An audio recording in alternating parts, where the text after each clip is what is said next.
Here we've got a classic case of accidentally being in the right place at the right time. I was outside with my family. My brother was visiting with his wife and kids, and we were just having fun in the yard, just messing around, watching the kids play. And I saw this squirrel running past on the fence. I happened to have my camera with me, so I grabbed it and snapped a few shots. At the time, I wasn't that good at operating my camera, and because of that, I didn't quite nail it how I wanted it to. I didn't quite get the focus right on this photo. I probably should have used a faster shutter speed, but man, it's better than no shot.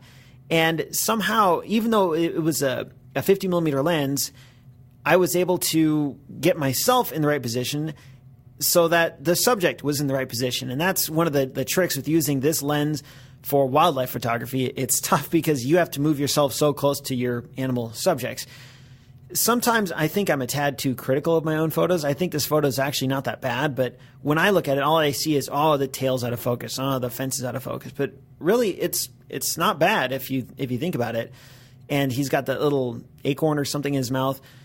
One of the advantages of a DSLR is you have this fast autofocus.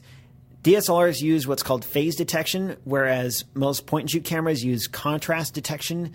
And that means, well, how it focuses doesn't really matter. What it means in practical terms, though, is that on a point and shoot, you might notice there's a delay. When you press the shutter button, you typically have that green square that's kind of hunting around. Then it goes beep, beep, and then it takes the photo. And there's always this delay.